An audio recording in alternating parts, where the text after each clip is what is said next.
baby. Must be Wednesday night. How you guys doing? Really excited. We're BSA Live. Let's everybody put our hands together for another week of a wonderful showcase. We're going to add something special to this BSA Live on Teacher Tony, and we're going to have these kids perform. They're going to sing and play some music, as well as their monologues and scenes, which we do each week.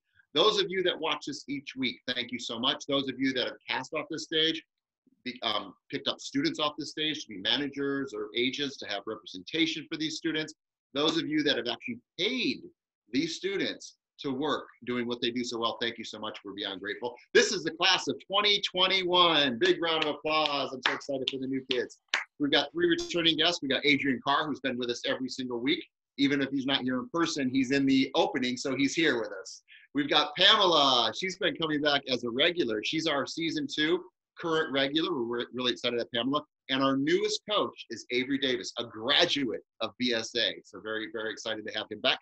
And then we have, of course, our performers today.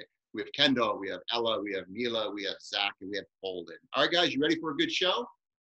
All right, here we go. So let's play this link of G. Anthony. G. Anthony's going to join us by watching us on YouTube. He may pop in, but he's definitely going to watch this showcase. So let's play a little reel of G. Anthony. He's that first link, and then there's probably 3 videos that come up. Play the first video. All right, Kendall's running our stage, as she always does. Kendall Monroe, thank you very much. So this is G. Anthony's 30-second reel, and he is a producer and an actor, and Adrian Carr and I went to school with G. Anthony. I don't want to talk to all press van within 10 miles of this area. Where is the damn room? How do you expect me to help her if you don't give me the information that I need? Why look back? Just over the horizon is the next big thing.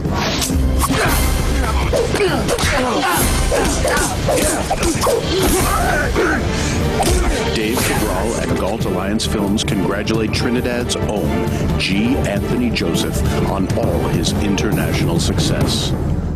Yes, that's G. Anthony, a good friend of mine. Went to school with him for years. Let's get Adrian Carr in here real quick. Adrian, you remember G. Anthony?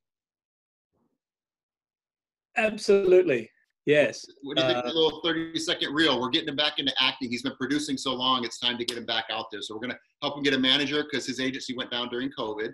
So we're getting him an agent and a manager just like we're doing for you guys. But that's the reel that he's starting with. So it's a little dated, but we're going to update it for him, get him some new stuff. Maybe you guys can work with him as a hand-to-hand combat. Well, maybe Adrian, when he comes back, you guys can film some stuff. But he's a choreographer. He's a top, I don't know how many black belts he has, but he's just an all-around great guy and a wonderful actor. But what are your thoughts on what you just witnessed? Mine? Yes, sir. I mean, I've seen all this stuff before, so I'm a G. Anthony fan. So yeah, I am. So what about you, Pamela? It's the first time you've seen G. Anthony. Oh, yeah, it looks really cool. He's very energetic. He seems very dedicated and passionate in all those fight scenes. Woo! Yeah, he has a lot of charisma. Mm-hmm. Yeah, a lot of charisma. And Avery Davis, your thoughts on what you just witnessed as a young budding director? Yeah, it was very cool. It reminds me of I forgot his name. It's like the big 70s and 80s action star. Bruce Lee? No, the other one, the American one. American Bruce Lee. Chuck Norris? John Von Clandam. Oh, John, yeah. I forgot his name. Yeah. Jean-Claude Van Damme. Yeah, that's his name. Okay. Very cool. So those are our coaches. This is how it works. They actually watch the performances and they give their feedback based as a director, editor, producer, actress, whatever field that you excel in, you're going to critique and hopefully help our young budding stars, rising stars get better. So next week when they come back, we see the growth. And that's the basic format of what we're doing here at BSA Live. All right. With that being said, Ella, do you want to go first? Yeah, sure. I'd love to. Okay, so Ella's going to do a monologue, and then later she's going to play piano and sing for us. She's on the East Coast, so she's 3 hours ahead of us. So it's like 9 o'clock. So we want to get her out of here so she can go to sleep and get ready for school in the morning. So let's put our hands together for Ella Grace. We're going to go to the main stage. You guys, everybody mute your own mics, and we'll see you on the main stage. Ella Grace. Please, don't go away. Please. No one's ever stuck with me for so long before, and if you leave, I remember things better with you. I do. Look, P. Sherman, 42. I I remember it. I do. It's there. And I know it is because when I look at you, I can feel it. And I look at you and I'm home. Please. Please. I don't want that to go away. I don't want to forget. All right, let's go back to the main stage, or the group view. Sorry, the group view. Big round of applause. Give her some love. So this is Ella Grace's first time really kind of working with drama as a method actress. So this was her first experience to try to connect emotionally and to get out of her little cutesy that she's so well known for. She's also a voiceover specialist, and she's just all around just the cutest thing ever. But we want to get her into her really finding it deep inside of her. And she's only 12 years old. So let's start with Pamela. What are your thoughts on her processing getting to this new form of acting for Ella? Okay, first of all, I mean, Ella, I have to agree with Tony. You're just so adorable, so beautiful. It's just so full of light. And this is a totally new direction for you. So I first want to know, who were you talking to and what were you sad about or upset about? What were the emotions that you were supposed to convey? Of course. So I am playing Dory from Finding Dory, and I'm talking to Marlon. He is about to leave. This is Finding Nemo. Yeah. So I'm talking to Marlon. He's about to leave. He's very frustrated with me because of my short-term memory loss, and I can't remember anything. And the only thing that I remembered was the address of the dentist where his son Nemo was caught. And then I'm slowly forgetting it. And yeah, I'm very frustrated and sad. And I feel like if he leaves, I'm just going to be lost in the ocean, stranded. Okay, so obviously you've done the work. I mean, you're always prepared every week. And I think that I just commend you for your dedication and hard work. I would have liked if maybe you took a moment and paused and really felt those feelings of sadness and frustration, maybe the empathy of like, don't leave. And I would want you have conveyed it more because you're so cute and bubbly. And I think you're going to have to like let go of that part of you and maybe look into moments when you've been really sad or disappointed and bring that side out more because you're just so full of light. And this was more of a like heavier scene. And so I think that would have been a good point for you. But thank you. Uh-huh. Thank you, Pamela. Let's go to Avery Davis, our young budding coach. What do you think as a director? What do you see? If this is you said this is your first like drama take? Yeah. First time, it's good. Big step forward. So well done. I'd say you jumped in a little quickly.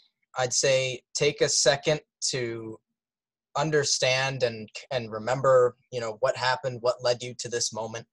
Take in your surroundings a little bit more and swim in that, no pun intended, in that atmosphere just a little bit more to kind of get yourself in the right mindset. Avery Davis, man of wise words. Hey, Avery, turn your camera off. I want to see your photo. Let's show everyone your new photo. So click off your camera. Look at that headshot. What do you guys think of that? Ooh, nice. That's the new Avery Davis coming out as a bad boy. All right, bring your camera back. I love that. I've been encouraging him to embrace the bad boy side. He's just such a good kid. He's not even a kid anymore. You're what, 18 now, or how old are you? 18 in November. Yeah, so you're still 17. So we're going to embrace the bad boy side. Only on camera, not in person. All right, Adrian Carr. First off, Ella, great move forward. It's really great to see you change away from the Disney-esque, well, sort of, and heading away from the lightness into some heavier moments. And with that comes a responsibility, and also as an actor, and Tony will be able to take you through this more in a private, but to use sense memory. And if you don't know about that yet, he'll be able to take you through that process. And it can be, I won't say dangerous, but it can be upsetting. And you need someone there who can help bring you out of it. I think he talks to the other students about, you know, what your favorite food is or whatever. There are ways of dealing with it. Because to do this scene, you do need to go into that darker place. And as Avery said, you went straight into it, literally after Tony said, take the main stage. And that's like saying action when Tony says that. And this is for everybody. When directors call action, that doesn't mean you start belting out the dialogue or going into a piece of emotional scene work. What it does, it's giving you permission to start. So if you need 5 seconds, 10 seconds, 15 seconds, depending on the work that you're doing, the scene, you take it, because you need to be in the moment from the point of action, not action go. So never let that rule or that order dictate that you have to go straight into a piece of dialogue. Because it's what Pamela was saying and Avery was saying, you know, it's just taking the time to absorb the moment and feeling the frustration. Like Pamela said near the end, when it's like, don't go. It's playing against the frustration against panic. So they're little things that Tony would be able to work on with you, because I think you have it all there, and you're, like Pamela said, you're prepared. So it's not like that that you're not ready for it. I've been waiting for ages for this to happen. So all right, let's hear it for Ella. I'm going to embrace that. Yeah, let's give her some love. All right, stick around, Ella. We're going to have your song in a little while. Who really wants to go next? Mila, you want to go next with Kendall? Yeah? All right. So, Mila, what are you guys doing? So we're doing a scene from Stranger Things. Okay. And have you guys worked on it? Yes. Yes. You know, you guys had a private class with me, as Ella had a private class this week. So we do see growth when you guys do the privates. Not giving myself a little extra bonus bump there, but I really do see, and we can ask the coaches if they notice when you do work with a coach and when you don't work with a coach. And I'm not saying you have to coach with me. There, you know, you could go with, I don't know, if Pamela wanted to spend some time with you, or, you know, Adrian or our directors. I encourage, I've gone to 10, 20 schools, depending on how you look at a school. Like, I've had a lot of training. I've been on 2,000 sets. You pick up a little something as you go. And all I'm doing is bringing back to you what I heard from the great directors and other actors and what editors see in the post, where they're like, you know, Adrian says it all the time, don't blink. And then he'll take you in the post room in the dark and you'll see these big eyelids blinking. And he's like, try to match that. So you learn a lot in post as well. So it's really important you guys understand the full process. With that being said, Ella, awesome. Neela, Kendall, take the main stage. Everybody, let's put our hands together for our next performers. Mute your own mics.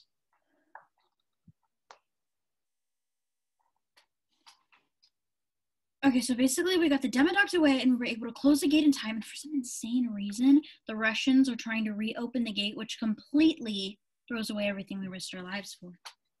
Okay, As in we. You're including Lucas? Yes, of course.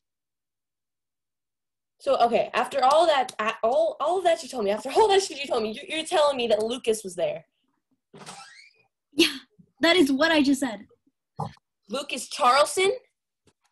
Yes. I don't believe you. Okay, so you believe everything about the Demodogs and Elle trying to close the gate, but you don't believe that your brother was involved? Yes, that's what I'm saying. Oh. I can't believe you do that. Okay, makes total sense. Do you need help with that? No. It's taking a while. Okay, yeah, no shit, Sherlock. I'm just being realistic, okay? I mean, if we don't find a more efficient way to stop these fans, you're never going to find your friends, and they're going to be screwed, okay? With that attitude they are, Jesus.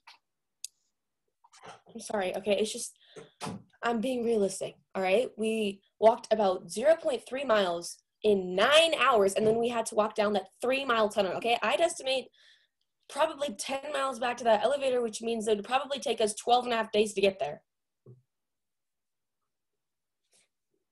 Did you just do all that math in your head? Yeah, I told you I'm good with numbers. Holy shit. You're a nerd. Come again? You're a nerd. Okay, you better take that back. Can't put the truth back in the box. Okay, but it's not the truth. Okay, well, let's examine the facts, shall we? Number 1, you're a math whiz, apparently. That was a pretty straightforward equation, okay? Number 2, you're a political junkie. Why? Just because I don't believe in communism as an ideology? Fact number 3, you love Harry Potter. What does Harry Potter have to do with any of this? Okay, well, let's recall the last adventure, okay? So Harry Potter, a boy who learns on his 11th birthday that he's an orphaned son of 2 powerful wizards. He possesses unique magical powers, and he's summoned from his life as an unwanted child to become a student at Hogwarts, this boarding school for wizards, obviously. And there he meets his friends who help him figure out his mysterious parents' deaths, and Harry is a nerd. So therefore you, Erica, are a nerd. Okay, and how exactly do you know so much about Harry Potter? Because I'm a nerd. What? Okay, all right. Come on, let's go. All right, cut. Let's go back to the group view. Big round of applause as you come back over to the group view. All right, guys. I think you were listening to each other. I could see you reading, but I know you're reading because I know you because I've worked with you. But Kendall, I didn't know you were really reading until your monologue, right? You gave it away on your monologue. But other than that, I think you guys listened, and I'm going to give you an A for listening. Let's see what our coaches have to say. Let's start with Avery. Oh, that was pretty good. Very engaging. You didn't lose me at all, which is pretty tough to maintain in such a long scene, is keeping the listeners listening. And it wasn't flat. There was a lot of ups and downs, and it was very active and not boring, which is good. The part where you're when you're talking about being nerdy, the turnaround of that before the turnaround of that, when you're calling Mila, nerdy, I feel like you can poke a bigger hole with that. I felt like it was a little playful. I feel like it, or a little less playful than it could have been. And I feel like that could have made the turnaround of you saying I'm a nerd a lot better. But that's my opinion. It's a great opinion. The payoff, we get the big payoff. Let's go to Adrian Carr. Very good, Avery. Well, first off, Avery, I feel like I'll be leaving you guys in good hands with Avery. I would second everything he was just saying, particularly about hitting a certain beat that pays off, that gives you the payoff at the very end. And that's always something to bear in mind when you read a script or a movie. When you read an entire script, sometimes a line of dialogue will have a big impact on your final line where it's used, or a reaction to that. I would say the only thing is the first 15, 20 seconds.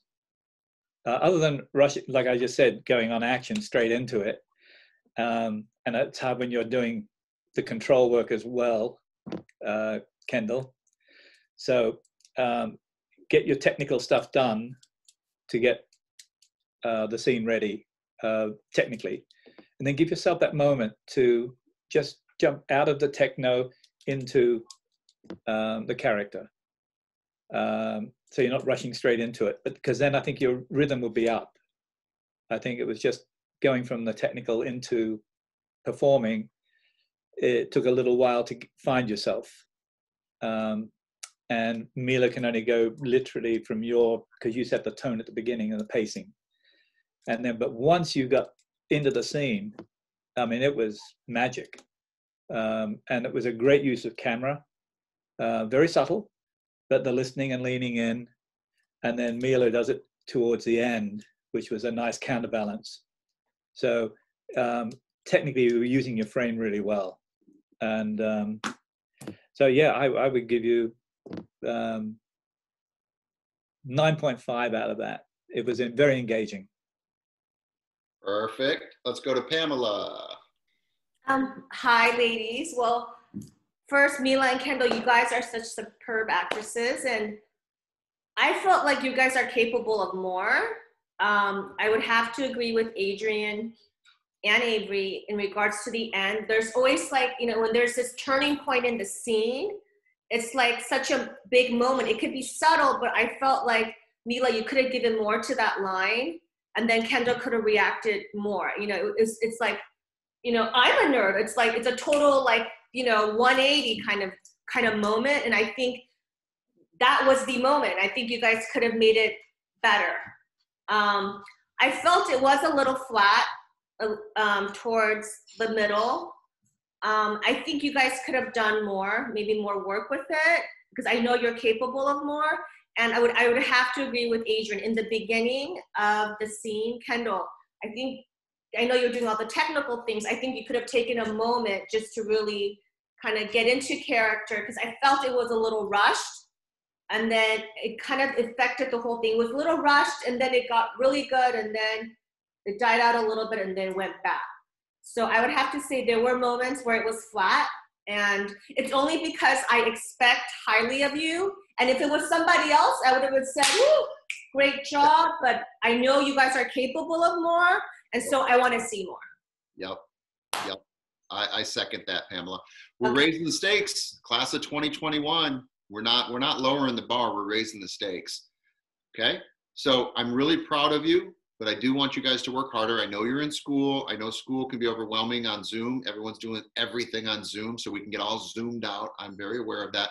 And plus, we're trapped in our Zoom boxes, which is very challenging as an actor when you guys, as Adrian said many times, when we get on a real stage, a big stage, a theater stage, you guys are going to make, this is going to be just so easy for you guys doing it in these little Zoom boxes. So this is great working out. This is your gym. Okay. So keep coming back, keep doing what you're doing. There are people that are watching this that aren't in this Zoom room, because I know they're going to watch the reruns. That's why we played G. Anthony's reel.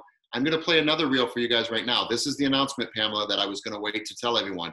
Okay. We got green lit for BSA Live to go to a real live competition stage. Can Kendall go down to a sample of, go all the way down to, let me get the link for you. It's Star Maker. Do you see that? Way down towards the bottom. It's Dream Makers after Casa Kabul, what we played last week, which Adrian directed. Do you see it? Yeah, so we're gonna play a little sample, a little teaser. It's a 4-part show. 1 is the World Search, 2 is the backstory of the contestants, 3 is the competition, which we're filming in February, and 4 is the docuseries that we follow the winners off. Do they make it or do they not? Here's a little sample of something we shot called Dream Makers with Edward there.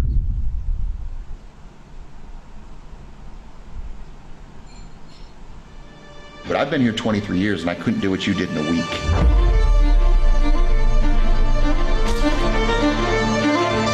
Because without respect, without pride, a man is nothing.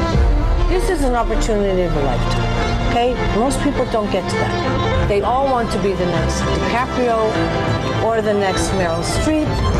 Everybody wants to go to that level. This man, Edward, is somehow a gifted bright, shining star for people that want to come from around the world to Hollywood. We're all here to help them. In the entertainment industry, Edward would be the right person for you to contact. He sees these potential combinations in all kinds of people that other people would just ignore. In a million years, they wouldn't think, well, there could possibly be a match between a rapper and a bespoke clothing tailor. I was using even my own branding experience. Put my own brand, Super Combat, at the global level, being broadcasted in more than 100 countries around the world. After that, when I achieved that contract with Creed 2, putting my own brand as a product placement in the movie was enough for me to prove for my own partners that we could do that for different brands around the world. That we can combine the experience from many years, how we could take a local brand to the global level. So I was trying to find the formula, and that was the scenario with Mrs. Nora, to challenge some of the talents on the planet with the local exposure, what they need to enter in the next radar. The key ingredient to success is passion. One thing you know about Eddie, he's passionate about what he's doing. And I think that's the, sort of the motto of a producer, because he's got to get things done. And he's show people that you can get things done. I think he's going to do it all the time. He's going to bring these people from around the world here to Hollywood, and he's going to put them with the professionals, get them prepped, and then send them off to these big A-list features like he did with Big Nasty. Sorry, I'm Big Nasty from the Creed 2. Starting from the fighting business, arriving in the Royal Ascot, going to the race, supercars in one life. That is the combination of elements that nobody could expect against those. So let's see what's going to happen. So excited, let's go. 5. Well, welcome to West Coast Customs. We're here with Edward. Very excited to make some partnerships over in the Middle East. 4. Welcome you all to the Celebrity Award, the Dubai edition. 3. There's people all over the world with their own dreams. They want to come to LA or Hollywood and make something happen, and it's very possible. 2. Just believe, and don't quit. 1. We consider ourselves headhunter for people that are unique and to be able to move them to the next level. I wish I'd had somebody like this 30 years ago to help me to get to where I am in life. Let's go back to the group view. Big round of applause for our future as BSA Live. So that's what we're doing. I've kept it under wraps. We filmed that last year. Those are my students in Romania. I'm Romanian, and I had the pleasure of being able to teach a Romanian group of students. So in person, actually, before COVID.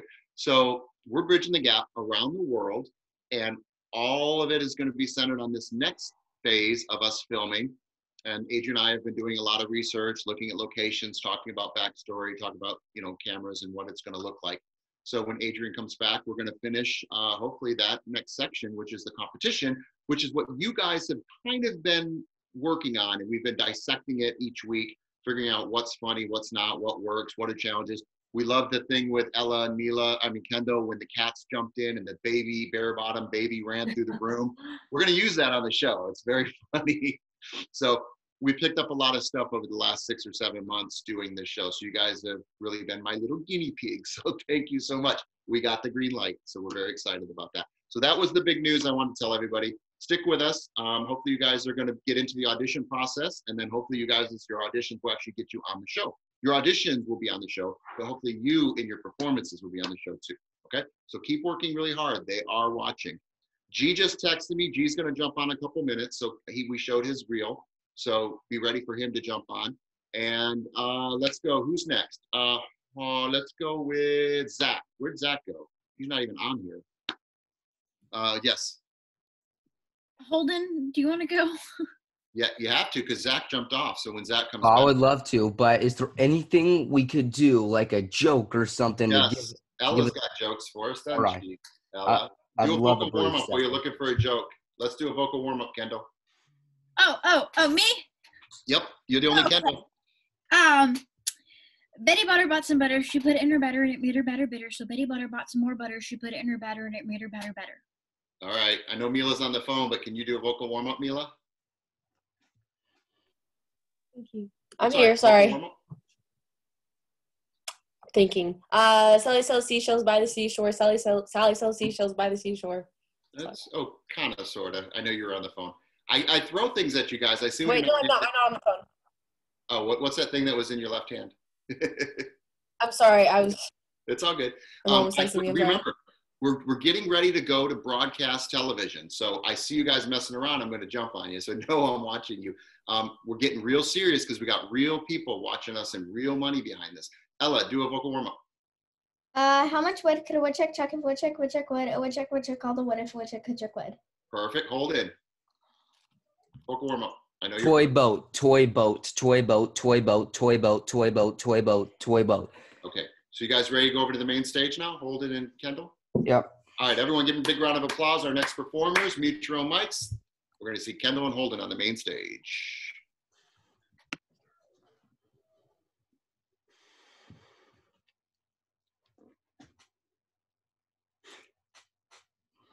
Okay, ask me anything.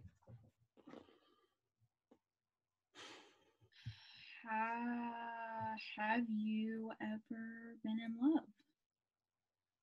Yep, Nancy Wheeler, first semester, senior year. Oh my God, she's such a priss. Yeah, turns out, not really. Are you still in love with Nancy? No. Why not? Well, I think it's because I found someone better for me.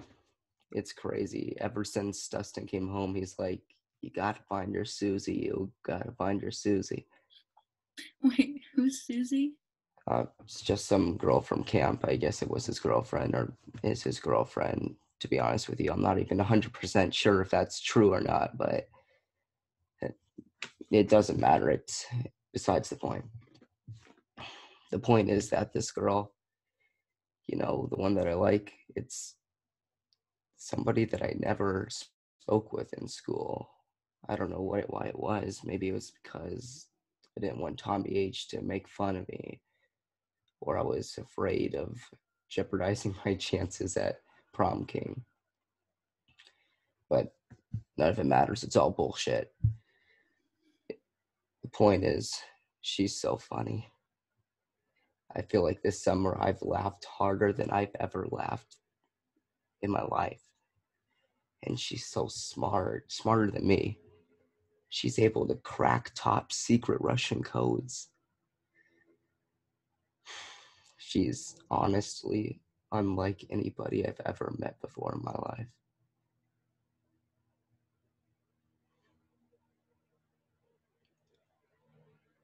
Robin, did you OD?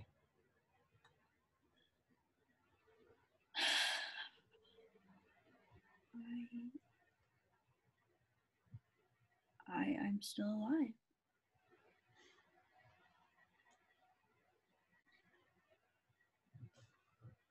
War's disgusting. Yeah, doesn't matter. I've got puke and blood all over my shirt, so.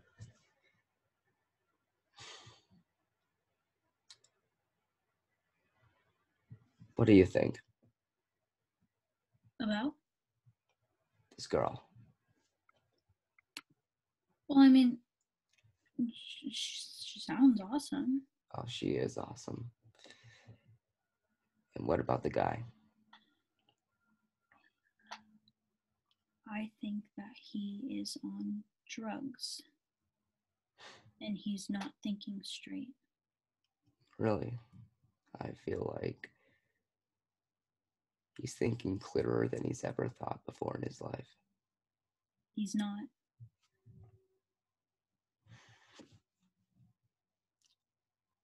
Look. He doesn't even know this girl. And if he did know her, like really know her, I don't even think he'd want to be friends with her. Oh, that's not true. No way that's true. Listen to me, Steve. It has shocked me to my core. But I like you. I really like you. But I'm not like your other friends. And I'm not like Nancy Wheeler at all. Robin, that's exactly why I like you. Do you remember what I said about Click's class, you know? About me being jealous and obsessed? Yeah.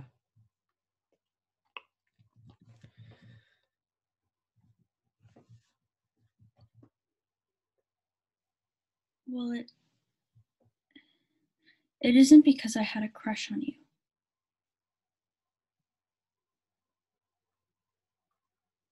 It's because she wouldn't stop staring at you. Mrs. Click?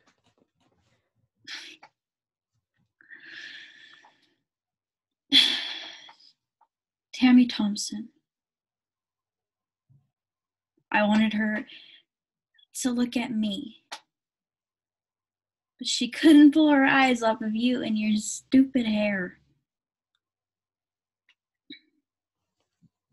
And I didn't understand because you would get bagel crumbs all over the floor and you would ask the stupidest questions. You were a douchebag too. You didn't even like her, and I would go home every day and I would scream into my pillow. But Tammy Thompson's a girl. Steve.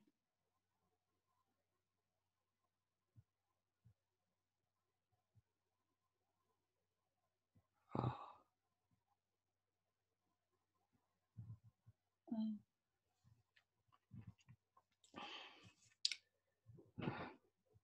Holy shit.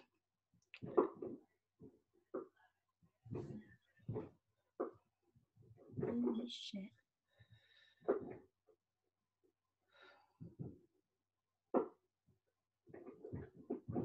Steve, is you OD over there?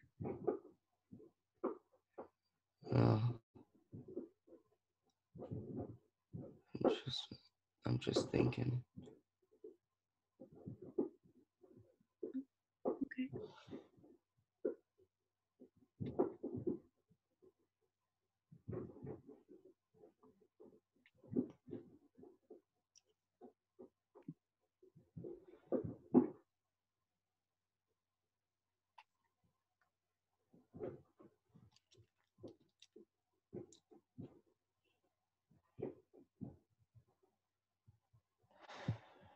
I'm going to cut you guys right there. Thank you for not breaking character. That was a true test to see if you guys would stay in, and you did. Kendall, this was the close-up on Holden because your mic's too quiet. We told you that in rehearsal. You didn't get any camera time. Holden got it all. So with that being said, I forgot to mention, we had Queen Elizabeth on our show today. Did you guys see that little cameo of Queen Elizabeth? Woohoo! Yeah, I saw that. The Queen has arrived. All right. I know Holden's coming back because he went deep with us, so I'm going to give him a couple seconds. Holden, that was amazing. You're going to be very happy to have that. Kendall, let G. Anthony in for us. Holden, you're going to be really happy for your reel, what you did today. Kendall, unfortunately, we just didn't see you. So I'm all for doing it again if we have time. Okay. Let's get G. Anthony in here. Is he in the waiting room, Kendall? No. He's not? Okay. All right. So we're going to go right to, let's go to Pamela while I get G. Anthony. Zach, mute your mic, Zach. There you go. Oh, do you want me to go, Tony? Yeah, Pamela, sorry. Go ahead. Okay. Well, first and foremost, that was a long scene, and I commend you both for putting in the work. Holden, have you been in love before, had a big crush on a girl before? I think, yeah. But it's been a little while. Okay. I felt like the ending was amazing, both of you. Holden, your look, your reaction. And I could see when she said that line, and then you kind of realize, wait, she's a girl. Like, I could see in your brain that you're actually processing it, and you're like, whoa. And that was a real moment where I was there with you. In the beginning, I didn't feel that energy that, when you're in love or you talk about someone that you really like, there's always a spark in someone's eyes. Like sometimes you'll see your friends or someone and they look different. You're like, whoa, what's up? And, they're in love with the girl, or you see one of your girlfriends, maybe she's in love with the guy, and there's something different about them when they talk about them. Your body changes. I didn't see that from you today. And I know you could bring that out. So maybe you could, you said it's been a while since you liked a girl, you had a crush. Maybe do that sense memory where you take you back to that time when you felt those butterflies, when you felt nervous, when you felt excited. I wanted to see those emotions from you because I know you can bring it out. And then with Kendall, I like the ending. You weren't as like bubbly and smiling all the time. I saw this more serious side of you, less Kendall. And I think you could work on that even more and bring out that more. So for you, one of your things is that you're so cute and bubbly and like sweet. And when you do like different characters that it's different from your personality, you have to really take yourself out of it and like really like maybe look in the mirror and see how your facial reactions are, because sometimes you smile a lot when you shouldn't be smiling. But I commend you both for taking on this piece, and I know you guys could do better. It was a great job, but I know there's more you could do with this scene. I agree 100%. While we're here, G. Anthony just joined us. Gerard, thank you so much. Big round of applause. He's a producer that was my mentor when I started producing, and he handheld me for a long, long time, and we've stayed close friends from Banmar Academy. You see Adrian Carr up there, G. So Adrian's been with us for a year. I paid Tony a lot to say that. Just so you know. So we watched your reel, G. We're all very impressed with your martial arts, your acting ability. Adrian said he was one of your biggest fans, so you can watch this on reruns on YouTube. So you'll be able to see that he's a big fan, as we all are. But thank you for joining us. How you been? I've been okay, my friend. It's great to see you. What have you been up to? Oh man, just still trying to get this other movie made and getting back into TV again. So that's going to be quite interesting. Wonderful. You did a movie that did really well. It went with, I think, Avi Lerner from New Image, which is Millennium. Yeah. Tell us about Contract Killers. Well, one of the reasons why I did so well was it was the first time that I decided after about 10 to 15 years to not listen to the distributors anymore on what they wanted, this kind of cookie cutter type action. So I didn't hire a director who had done many of these. I actually went to AFI myself and I hired it came down to several people, and then two people had zero experience, had just graduated, and I decided to take a chance on one of them. And he just knocked that movie out of the park. And as you know, because of that movie, he landed a bigger agency, and he just finished the last Terminator you just saw. Wow. Let's look at that, guys. See how it works? Yeah. Now, G. Anthony started with a project called Men in Gray, and then he remade Men in Gray. You want to talk about 1 and 2 and how that got you from Trinidad to Hollywood? It was after the second movie. I love my home. I love Trinidad. I do love the USA better, but I love Trinidad, where I'm home from. And what happened was that the Trinidad film industry was still developing.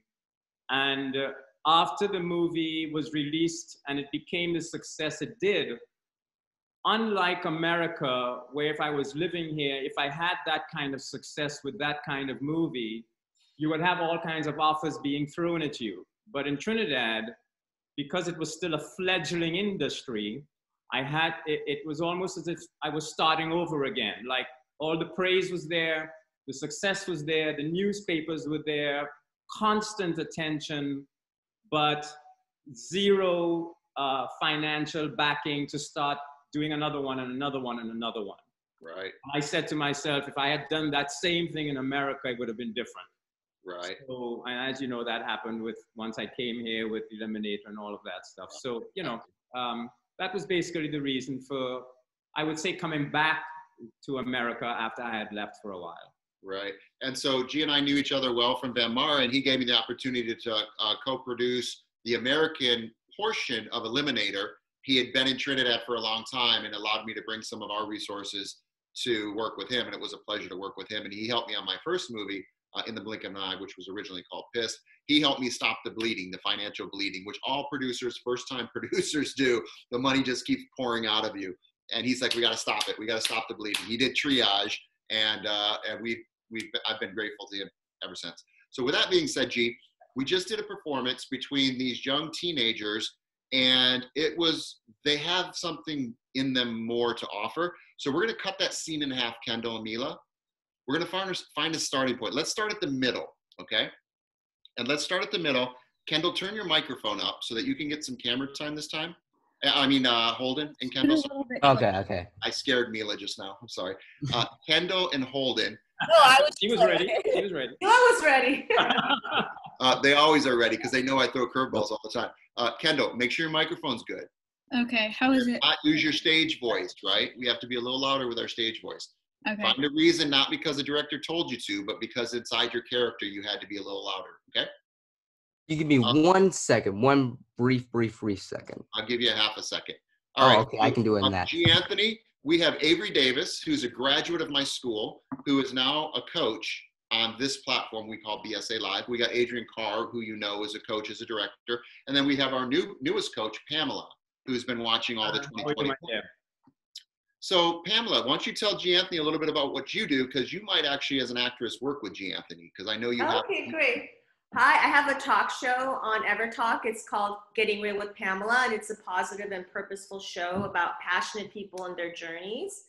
I have a lifestyle show in the works, but with COVID, it's, there's not as much lifestyle and things going on. I'm also a writer, Amazon bestseller, just collaborated with the book Own Your Dreams, and Les Brown wrote the forward. I'm also an entrepreneur, attorney, mom, citizen of the world. She's a great actress, G. And Adrian Carr, just for our viewers that might be tuning in for the first time here at BSA-LIVE, tell them a little backstory about editing and how that you became a director and you also act.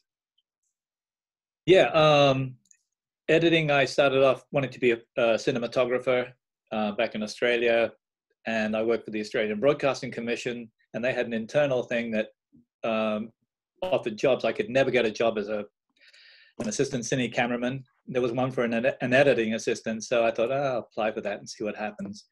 Long story short, I became one of the top editors in Australia with The Man from Snowy River and films like Quigley Down Under. And then around the time of Quigley, just prior to that, I had directed an action film in Thailand called The Sword of Bushido. And that was my real entree, the first time, a project of my own that I was directing. I had directed one movie back in '83 with Cheryl Ladd called Now and Forever, which I took over directing. Not my favorite way of getting into the scene, but anyway, that's how I started that side of it. And prior to all of that, I had studied acting back in '71 to understand more about the craft of acting from an editorial point of view and then from a director's point of view. So it enabled me to gauge performances when I could see them on camera, and sort of it formulated the way I approach editing. We love it. Well, that's Adrian Carr. So I just got those of you that are just tuning in, most of us know his history. So we love Adrian Carr as well. All right, guys. So what we're going to do is for G, we're going to do this scene again. You guys got a second chance. So congratulations. Bring it this time, guys. Bring your emotional connection. Bring your conflicts, overcome the conflicts, reapproach, find ways to win, right? Know what you're trying to accomplish. Yes, sir. Holden. Oh, where are we beginning? You said you wanted to split middle. it. Let's pick a line somewhere in the middle, so maybe towards the last third. We're only going to do the last part.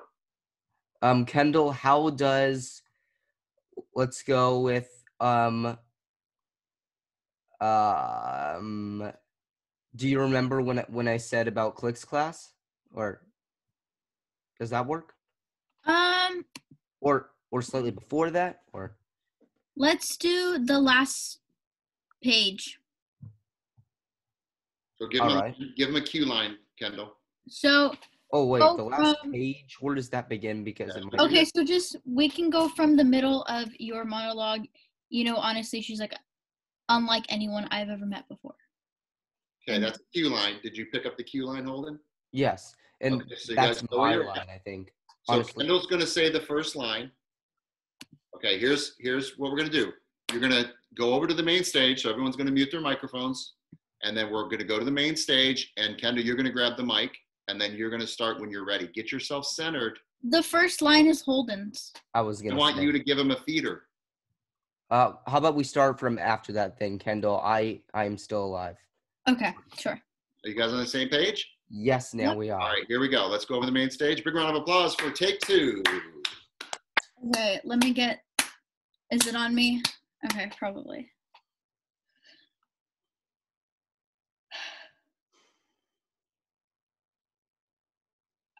I am alive.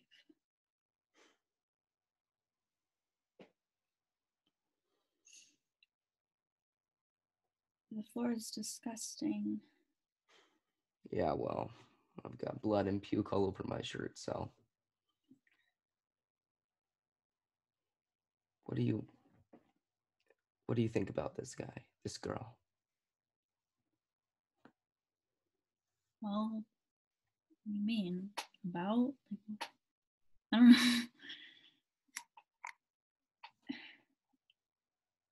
She sounds awesome. She is awesome. What about the guy?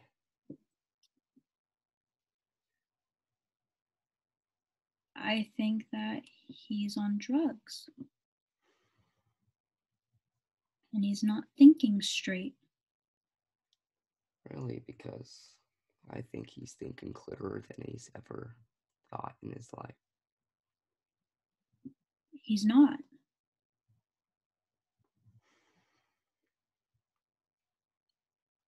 Look, he doesn't even know this girl, and if he did, like really knew her, I don't even think he'd want to be her friend. No, that's not true. No way that's true. Listen to me, Steve.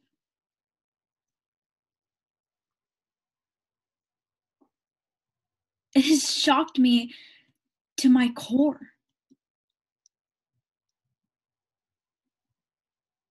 But I like you. I really like you. But I'm not like your other friends. I'm not like Nancy Wheeler, that's for sure. Robin, that's exactly why I like you. Do you remember what I said in Click's class about me being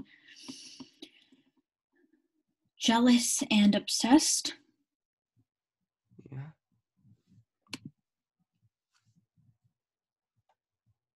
Well, it wasn't because I had a crush on you. It was because she wouldn't stop looking at you. Mrs. Clark?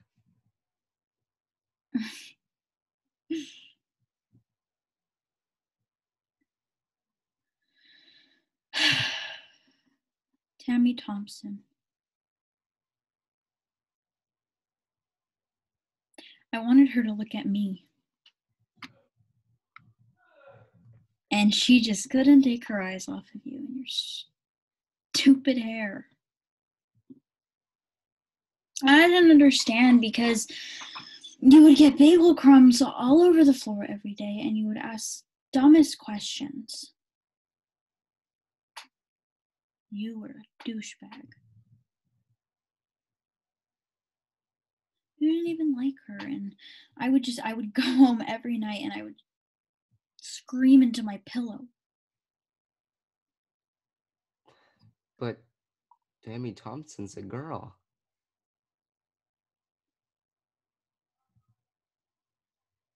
Steve.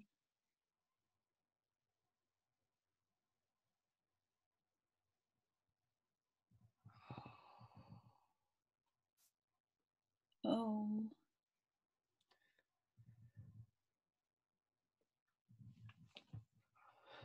Holy shit. Yeah. Holy shit.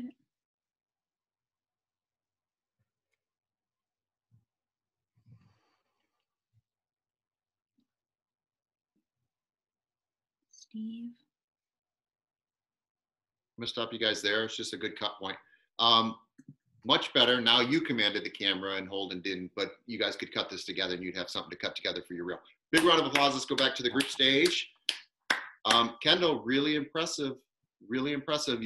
I didn't catch you reading this time. I really caught you connecting and listening, and I'm really impressed with your growth. Okay. You took away the giggly girl. We got a real person, has real feelings and is really listening. Let's hear what our coaches had to say. Let's go to Pamela. Better this time. Kendall, I think you took moments to really kind of feel what the character was feeling. I wanted to feel, I know it was a serious thing, I wanted to feel a little more energy from you though. The scene could have picked up more. And then when you're like, you know, I wanted to see more jealousy, like more emotions. You know, it's a big thing. Like, you know, she was staring at you, not me. You know, I wanted to see more emotion there. And with you too, Holden, I think you guys maybe take this scene and rework it next week and then really dive into these emotions. I'm sure you both felt these kind of emotions, you know, and really go back to that time when you felt that and then try to really evoke it and bring it out. And I know you could do it, Holden. There's more emotions I want from you from this scene. You know, when you really love someone or you have a crush on someone, it wasn't fully there. And I know you guys could do it. Perfect. Thank you, Pamela. A lot of times, you guys, when you break a script down like this, you don't remember step 16. We forget all the breaking down of it and we allow it to just happen and we respond. But you guys have gotten so deep into your dissection of it, it's still analytical. So as soon as we get rid of the analyzing, a director standpoint, and you get into an emotional response, you're going to see it's going to pick back up. And that's what I think Pamela's talking about. Yeah, Adrian, let it flow. Like, woo, let it flow. Just let it go. Let it go. Adrian, comments. And we'll go to G. Hopefully you want to say something, G, and then we'll go to Avery. So Adrian Carr, comments. Okay. What was the scene from? Stranger Things. Sorry? Stranger Things. Okay. That was from Stranger Things as well? Yeah. Okay. It was a very long scene, going back to the first take. It's a very, very long scene for students to tackle and to maintain the interest. And I found myself engaged in pieces of it.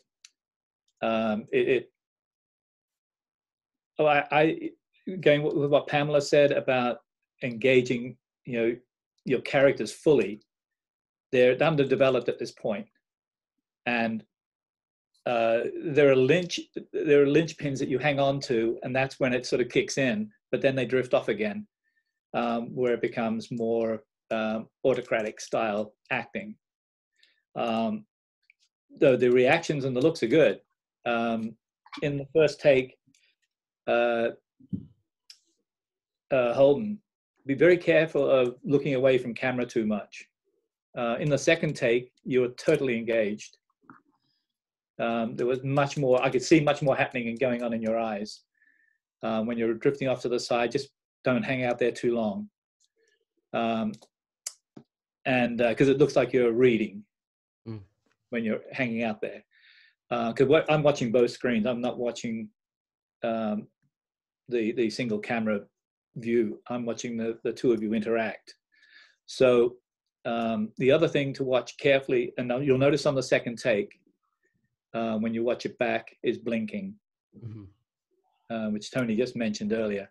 It's a real bugbear for editors when they're trying to edit. So just be conscious of it, not to stare, but just to be conscious of not over blinking. And you'll see it in so many things now when you watch actors work. And jealousy, I think Pamela mentioned that word. That was my key word for you, Kendall, was the jealousy. It's a missed opportunity. And I think once you delve into some sense memory work, you're going to be fine with this scene. I like what Tony did by cutting it in half, particularly for a platform like this. And while it's still a learning process, it's a teaching process. Be careful of tackling scenes that are too long. Until you're perfect, we're perfect, emotionally connected, then you've got us there all the way through it. But while you're going through the learning process, it can be very frustrating for coaches to sort of like, we don't know how long you've had to work on it. We don't know. We want to get in there and help you, but we have to take it on performance value. So when you're doing a presentation like this on camera, it really is really important that you engage us all the way, not just moments here and there. Admittedly, you could take the 2 takes and edit them together, and you'll probably get a good piece out of it. So, but I think you've got a lot more work to do in your characters, because you can do it. I've seen you do the work before, both of you, in different scenes.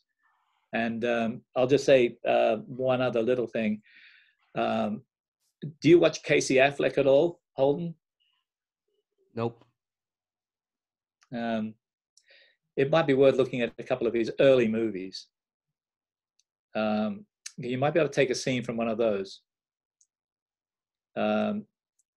because you have a certain look that moments throughout, I kept seeing Casey Affleck.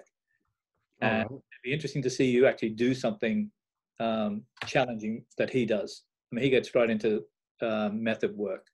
So it'd be interesting to see you tackle something heavy method.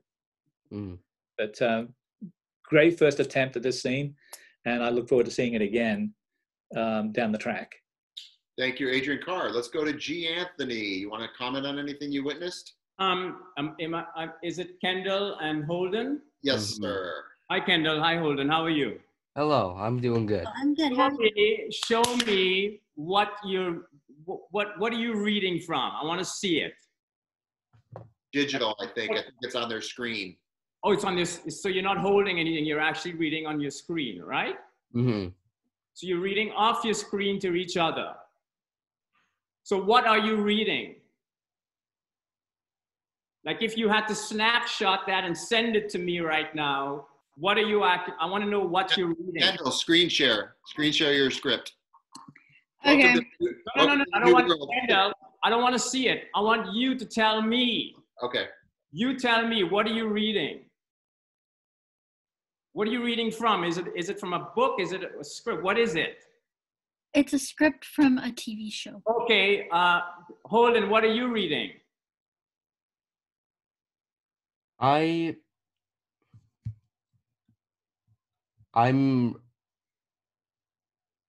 reading from a script, but I'm reading her. Okay, stop. It's not a script, guys.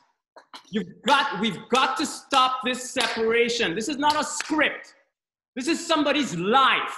This author wrote about somebody's life. It is not a side. It is not a script. It is not a book. It's somebody's life. And until we capture that and understand that this is somebody's life, we're always going to be reading. If I'm preparing, let's say, for a Shakespeare performance, right?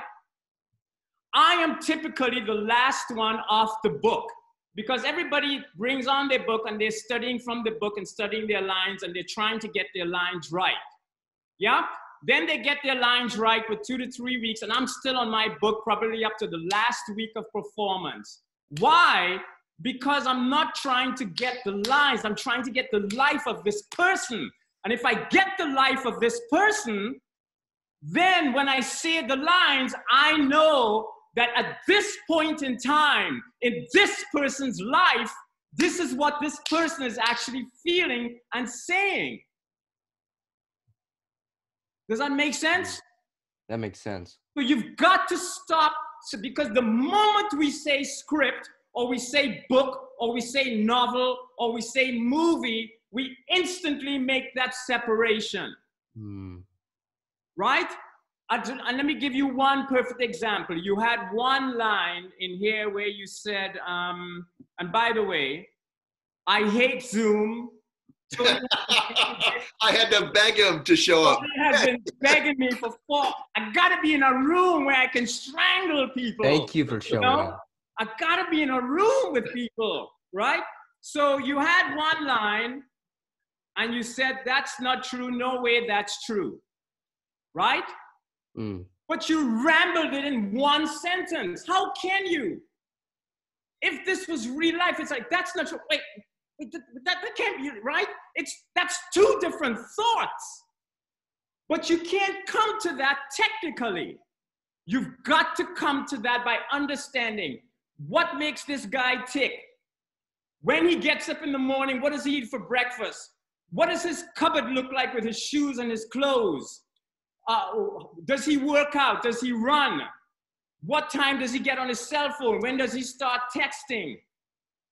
Kendall, same for you, right? You've got to come at it from this person's life first. So when this person actually says that line, you know it's coming from that point of truth, real truth of what this person should be thinking and feeling at this time. I could go on and say much more, but I think if you get the conceptual nature of what I didn't give you specific things on your technique. I gave you more conceptual thing. Understand the conceptual importance of the world first. I'll give you one last example for something objective.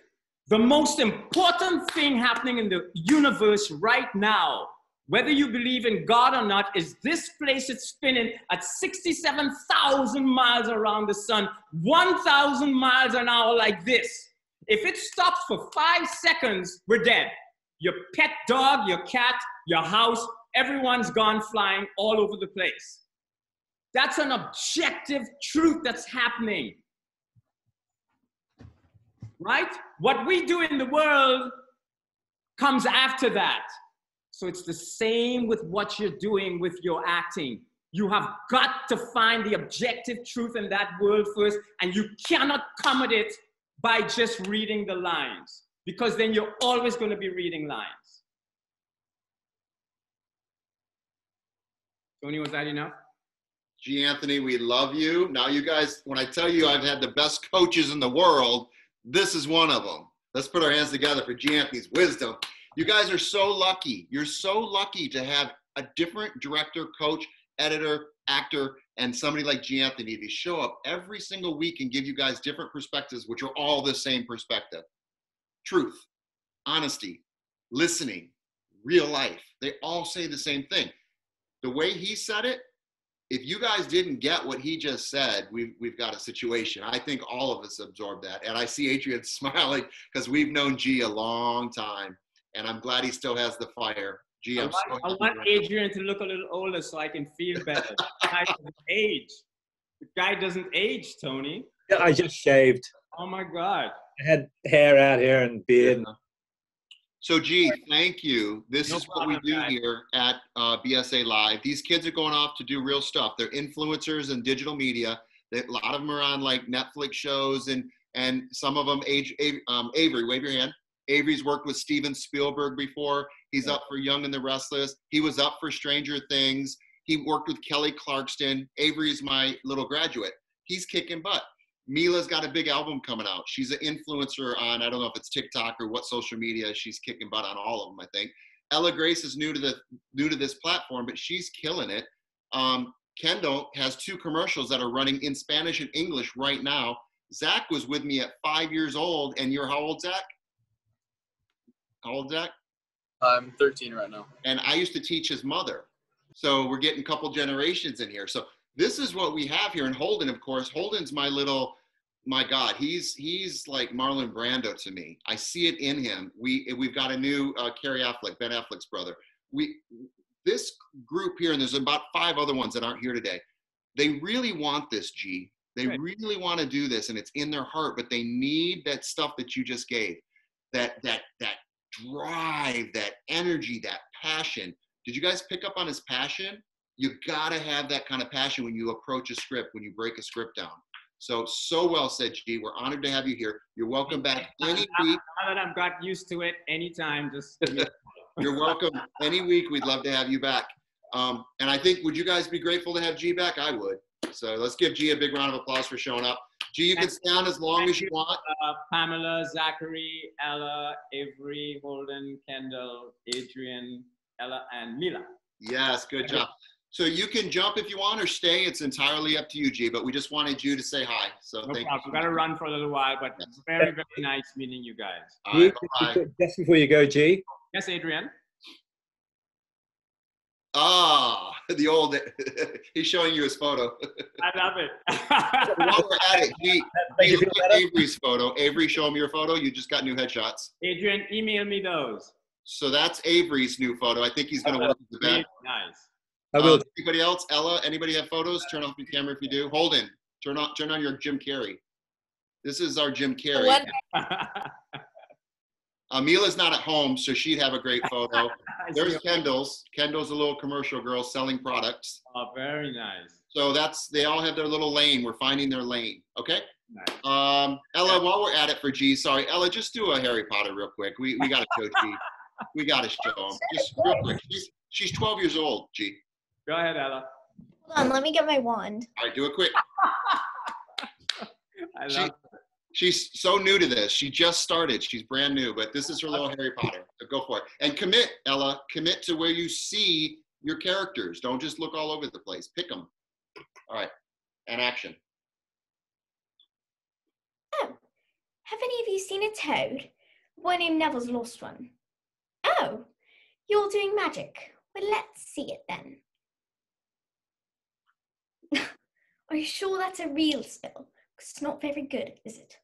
I've tried a few simple spells myself, and they've all worked for me. For example, Oculus Reparo. That's better, isn't it? Holy cricket! You're Harry Potter! I'm Hermione Granger, and you are? Pleasure. Well, nobody in my family knows magic at all, so it was ever such a surprise when I got my letter, but I was so pleased, of course. Now, I expect we'll be arriving soon, so you two better put on your robes. Oh, and by the way, you've got dirt on your nose. Just there. Did you know? Big round of applause for Ella. So, G. Anthony, that's little Ella, 12-year-old, and she's got a bright future ahead of her. She's just adorable, so I wanted to showcase her for you. I'd showcase all of you guys, but G's going to be able to watch this on YouTube, so you can watch the reruns of all of our performances anytime you want.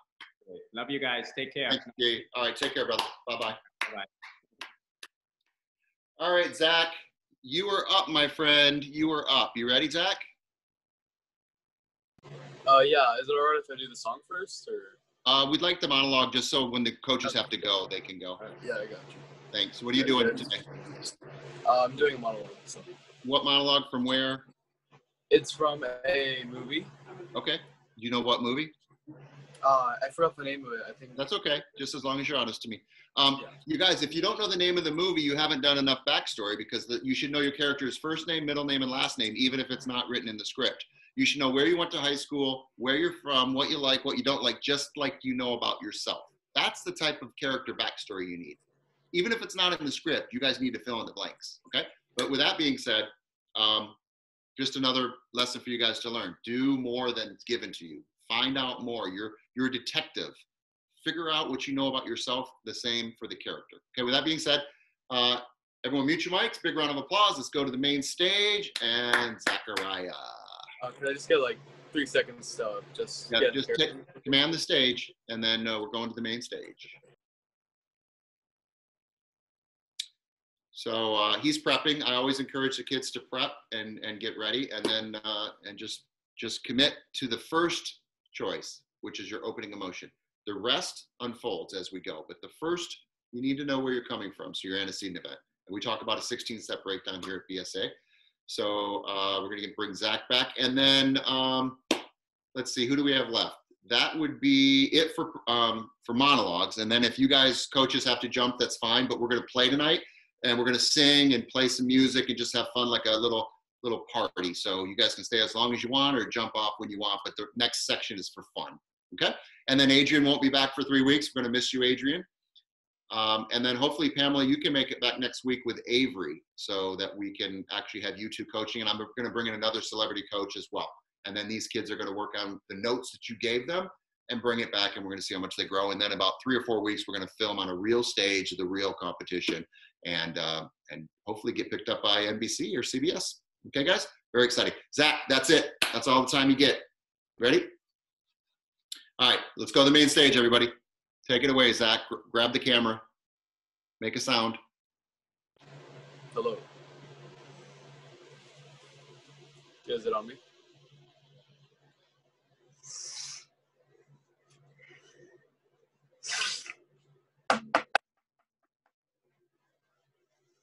Let me in.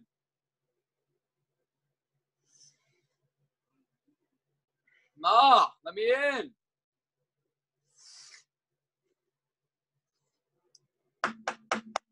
Please, Ma.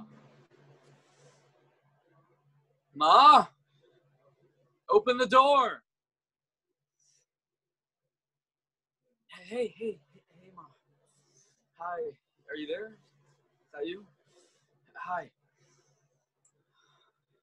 Hi, Ma. Listen, I need some money, okay?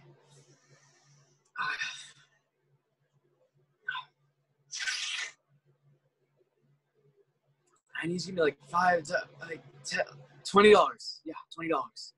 Because I'm in some trouble, okay? So, Ma, do you hear me? Ma? Now listen. What you're gonna do is you're gonna give me some money, okay? Why not? Mom, you know I'm not gonna do anything with it. I just need to get out of town for a while. I'm in some trouble. I need some help. Please, I need some help with that. So you're gonna give me some money.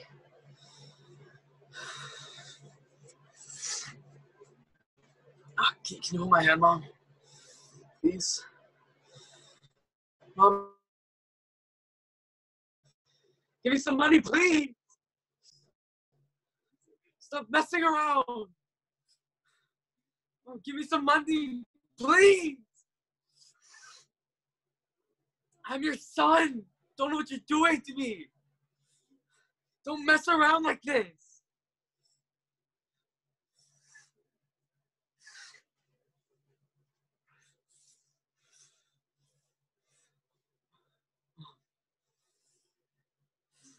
Oh, don't close the door, please. Mom, please let me in.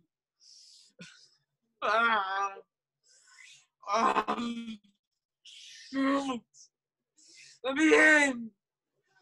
Please, Mom, I need some money. I'm scared. God. God. You know what you're doing to me. I'm in pain. How could you do this to your own son? You witch! You freaking witch!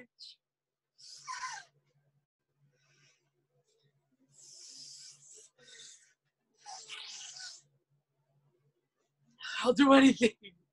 I'll be a good boy. I'll be a good boy.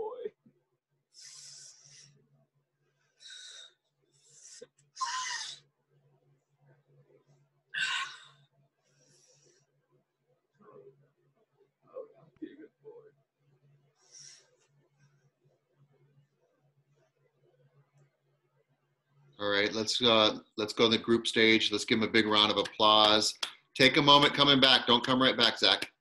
That's called Basketball Diaries. That's from Leonardo DiCaprio, which I don't know. Did he get Academy Award for that performance? I don't remember if he did, but one of the most amazing performances by one of the best actors of all time. You attempted to do that. And I don't know how you were able to have the breakthrough that you just had, but I've been begging you since you were 5 years old to do that. Oh my God. G. Anthony might have brought it out of you, or you might have just worked really hard. But Zach, oh my God, from what I've known you from to this, I'm speechless. Let's go to Adrian Carr, who's watched you as well. Zach, man, I mean, I've watched you over a year, and I know you've been doing the armpit thing and the comedy, and you've struggled all the way through that to this is unbelievable. I had no idea where you were going with it, and I couldn't recall it from Basketball Diaries, and I just thought emotionally you were fully connected. My only thing is a technical issue now. Where was your door? Just point to your door. Okay, where's your mom?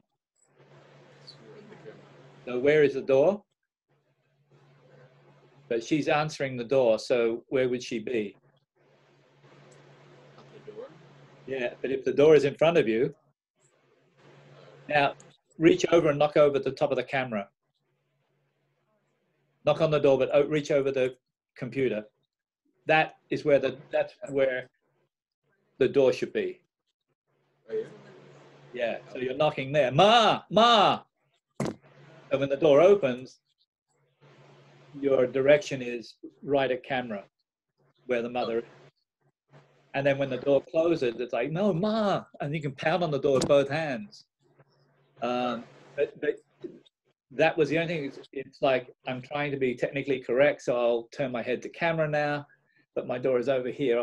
I'll knock off the edge of the frame, but not off to the side. So that's just a little technical thing, because that way I'll know you're more grounded in where you are. That I know you know where the door is, you know when it opens. What does your mother look like? Too long. She looks like my mom. Sorry? Brown hair, brown eyes. Yeah. How tall is she? She's 5'6". And what was she wearing? She was wearing a dress, red dress. Time? Was she getting ready for dinner? Was she ironing? Was she? She was cooking dinner. Okay, so you could smell it. Yeah. Okay, I'll buy that. That was good improv. But they're the sorts of things, like G was saying, knowing who you are, where you are, why you're there. We got the why you're there, but it's just having a full sense of place. Fills when I had to study Henry V, I would use my hands to gesture. But my coach said, okay, that was fine. Now I want you to sit on your hands and do the same Henry V speech.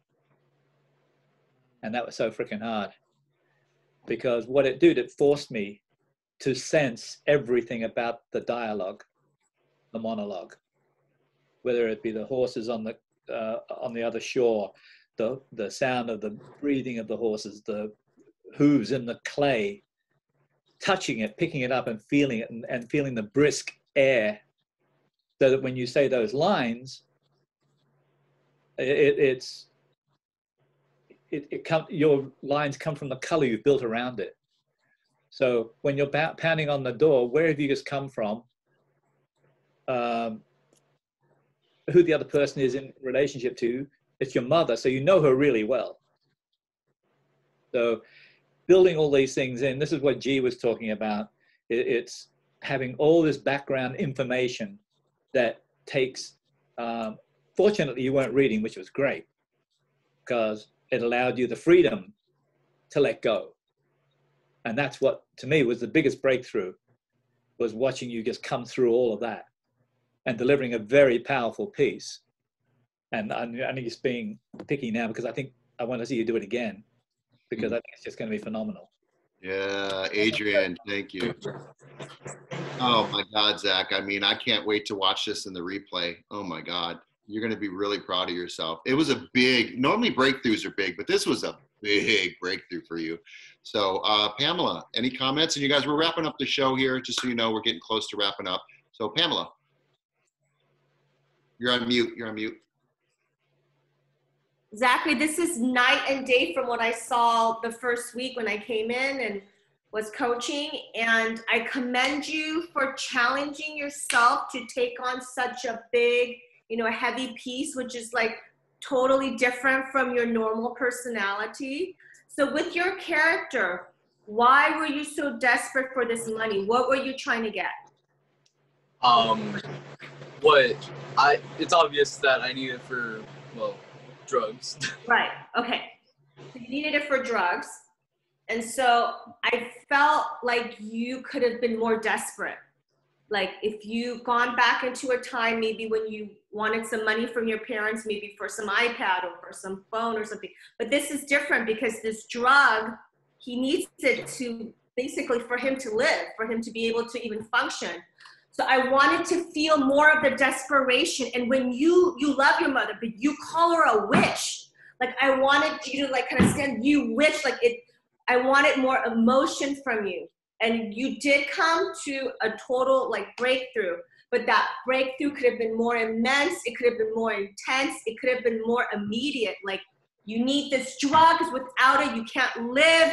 Your mom is the only person who could give you this money right now. So you are desperate. And I wanted to feel more of the desperation. Maybe pull your hair, take your jacket off, you know, take those headphones on, like open the door, mom, like let me in, like I need this. Like, I wanted to feel that passion more for this desperation of wanting this money to get your lifeline.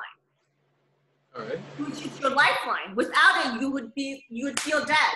So I wanted to feel it more immediacy. But for your first attempt, I commend you. It's awesome. And I know it's in you. So bring it out. Just let yourself go and really feel this desperation. Like do more character study. Maybe do some research on drug addicts and what you know, and watching some testimonials, you know, things like that to really get into that feeling, that eminency. Okay. Thank you, Pamela. Yes. Zach, man, we wouldn't be talking like this if you didn't inspire us. We wouldn't even go to this level. We just wouldn't even bother. We wouldn't even try. This is what you're bringing out of us. Avery, let's wrap it up. We're going to thank everybody for being here, and then those that want to stay can stay, and those that got to go, go. So, Avery, any comments? You're on mute. I don't think I could say any more than that. Okay. You guys kind of topped it. I try my best, but I can't go past that. They Thank you. They touched everything. I appreciate it. All right, so we're going to wrap the show up as far as the thanking our guests. So let's go with Mila, because I know Mila's got to jump and Ella's got to jump. Mila, what did you think of tonight, and what do you think of our guests that keep returning? It was a really great show tonight, and I felt like all the scenes that I watched tonight were like very captivating, which I mean that's always the goal, but like I was very drawn in to watch them more than usual, which I mean not that they're usually not captivating, but I just found the scenes to be wisely chosen depending on the actor, and I think it was a great show. So thank you guys for coming, coaches, and you guys. I feel like we're all getting better, which is very exciting for all of us. And thank you, Tony, for having us. So absolutely, Mila. Thank you for sticking around. I know you're not in your homestead, so I appreciate you showing up. Thank you. She's off campus. She's on the away team on another court, but she still showed up. So thank you. Let's go to Ella. What did you think of tonight's showcase and our guests? I thought everyone did wonderful.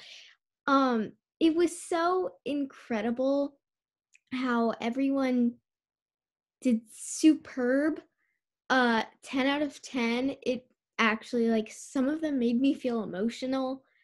And I completely agree with what Mila said. Judges, thank you so much for coming. Pamela and Adrian and Avery, thanks for returning. Avery, I think it's so cool that you're a BSA graduate and you're here to critique us. Pamela, thank you so much, and same with you, Adrian. And yeah, just Very good job.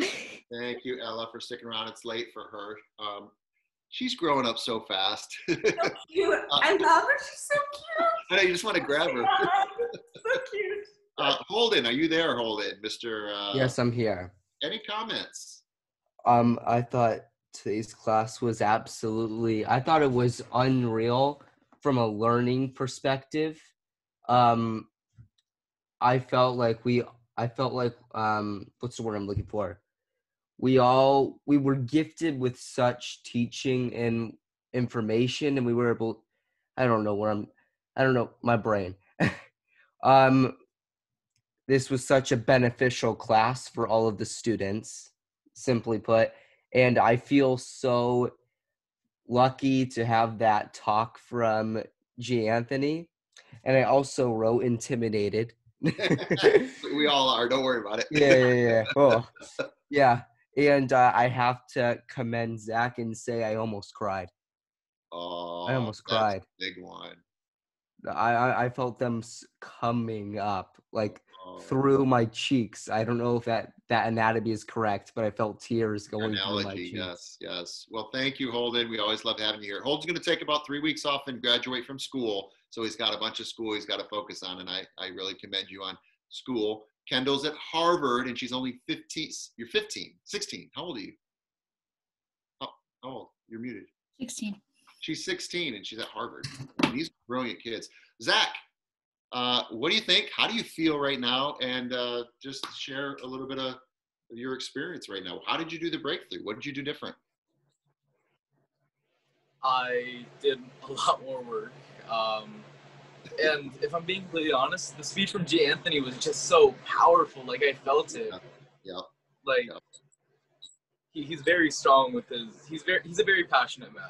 Yep. And I want to thank my mom for helping me out a lot with it as well. It was great. You should be on set with Adrian sometime. You want to see passion as a director?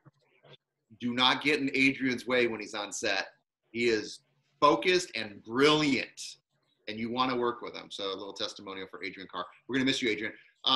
So yeah, and you want to say anything to the coaches, to Pamela and to Adrian? And yeah, of course. Pamela, thank you so much. Also, Pamela, with my scene, I felt that I should hold it back just a little bit because I thought that the mom wouldn't. Yeah, like I'm fighting it. Like I'm fighting the urge to like scream at her because she'll get mad at me and not giving me the money. You know. Right. It's not in yelling. It's more in just invoking that like desperation and the empathy. Like it was so amazing what you've done from like previous, and you totally made a breakthrough. But I think I could have seen more of the desperation, more of the empathy, like kind of exuding out of you. It doesn't have to be where it's big emotions and like movement, but it's more from the core, and then you feel it more. It's more like vibrating out of you, like this desperation for like wanting to talk to your mother and getting this money. And it doesn't have to be something great, but it's more subtle things, more subtext. Okay, yeah, I see what you mean. Cool. Thank you. You really inspired us, all of you guys. Let's go to Kendall really quick. Hi. Thank you so much, guests, for coming every week. Avery, thank you so much for your wise words. And Adrian and Pamela, you guys are so amazing. And I love hearing your guys' wisdom. And everyone did amazing today. Like Mila said, all of these performances they were incredible. And I was just completely engaged with them the whole time. Thank you, Kendall. I got to tell you, what did we do different this week that we didn't do last week? We took private coaching. I've been doing this a long time. I've had a lot of great teachers, and I'm telling you, if you guys get a little wisdom from people that have done this and pick up little traits like G. Anthony shared with us, you have quick breakthroughs like Zach did. It can be that fast. So do not be scared of privates. Don't just showcase. Do the work, then showcase, right? Okay. Avery, any comments?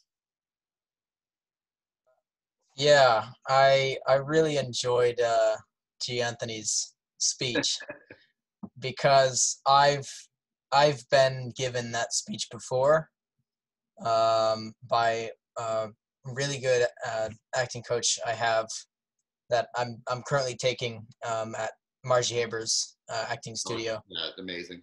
And yeah, it's a pretty good course. But he was, I have to say, G. Anthony was a bit more enthusiastic with his speech than the one I was given. But I completely understood what he was saying, and I completely agree as well. You have to get out of the mindset of it being the second thing. You have to stop putting it aside and separating your life from the life you're trying to live. And the thing that my coach says is that you're not reading a script, you're living a slice of life. And every time we go and rehearse these slices, he says that we don't want to try and use the word or use the second perspective, like he, she, they, them, us, I, we, that type of thing when we're doing the slice to engage us more. And going with that, along with that backstory, and learning who you are, which was a pretty big talking point in today's class, was learning the roots of yourself and your character that you're living. Because if you learn all of that, if you learn everything about yourself, about your character you are playing, all those things, all those little subtleties will come out so easily without you having to try, without you having to forcefully put it out. If you do the work, it'll come out naturally. You don't have to fish for it. Yeah. But yeah. Thank you, Avery. I'm just so proud of Avery too. You guys make me so proud. And now I know it's like to be a grandpa or to be a daddy. It's just so fulfilling when you see you walking on your own. You guys are walking on your own. It's so awesome. Pamela, I know you usually have to jump and grab your fencing son. First and foremost, you guys are all just so amazing, so passionate, and so dedicated. I'm just so proud of you guys for doing the work, especially this week. And I think this show was Zachary's breakthrough. Like, if that could be the title, let's give a hand for Zachary. Yeah. I'm just so excited for you that you took that challenge upon yourself to really do something great, to do something, beyond your comfort zone. And that's so inspiring to us in all of our lives. And I think Avery made a really great point, and with all the other judges, is that it's really not acting, it's living. We shouldn't call it acting, it's called living the character.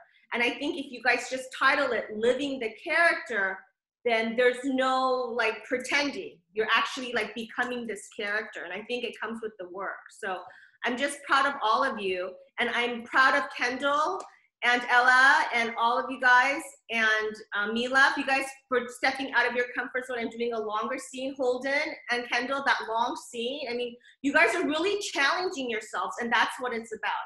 And one last thought, it doesn't matter what anyone else says. In the end, it's matter what you think, what's inside of you. So always do you. Always be proud of yourself. And as life is a journey, let's keep going. And I'm so proud of you guys today. Thank you. Let's hear it for Pamela for coming back. Really happy to have you here, Pamela. It's really an honor. All right, Adrian, you're going to wrap up the show for us, and we're not going to see you for a couple of weeks, and then hopefully you'll come back, or at least we'll be on the real stage together. But Adrian Carr, it's been an honor to work with you for a long time, but with these kids for the last COVID year and a half. Yeah, it's been phenomenal. You guys, I mean, the hardcore group that are right here now, it's the stick-to-itness that keeps me coming back. And having watched you guys all the way through last year and now into this year, 2021 is a time of change. And it was something that G. Anthony said about the living of the role, not reading a script, not looking at as a novel, as a page on a screen. This is a showcase. And when I've gone to showcases before, it's on a live stage. You don't get to bungle through things. You're judged on your performance on a stage on a set live. That's what an acting showcase is like. Doing it in a Zoom box, it's committed to be watched over and over and over and over again. So take the acting side out of what Tony's doing, and a showcase is a showcase. You're not learning scripts, you're not reading the lines anymore, you know the script. So that you are showcasing your talent, not learning as you go. You've done that, and you're doing that with your privates and with your other teachers. So when you come onto this platform, what I want to see now as a director is you guys come prepared, fully fleshed out characters. So we don't have to make these sort of comments about questioning you,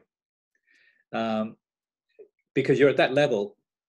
You can deliver the work, and we're just going over old territory. So now I'm challenging you all to step up and don't come onto a showcase without your lines down. Because I want to be able to say, you know, here's a showcase piece, go and look at this talent, and but not make excuses for it. Mm-hmm. Say, oh, well, you know, they were cold reading, or they were this, or they were that. You all have distinctive looks. So, you know, bring your best game each week now. And if you're not ready to do something that week, you know, come along and watch and learn, and abstain from doing something because you're not prepared. When I was teaching on camera classes, it was, don't come through that door if you're not prepared, because you just cost me a lot of money as a director.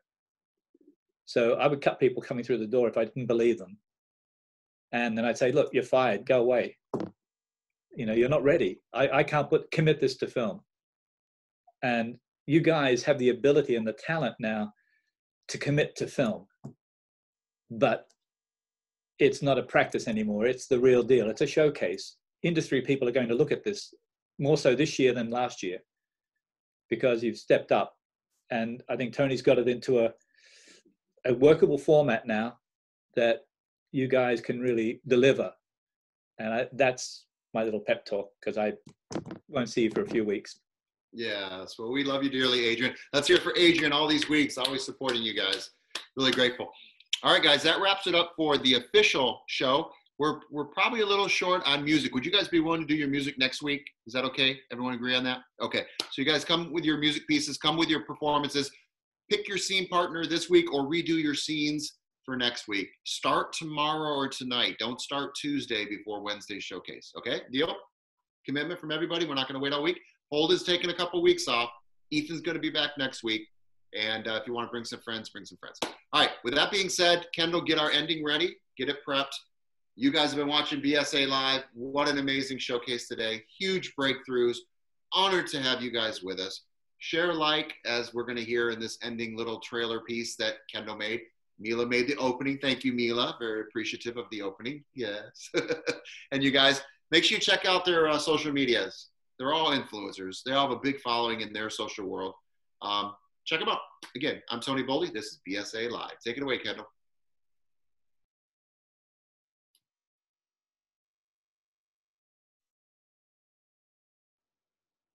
Hey guys, it's Kendall. Thank you so much for watching the show. Please make sure you check out our BSA channel and like and subscribe. Thank you so much for watching. Bye.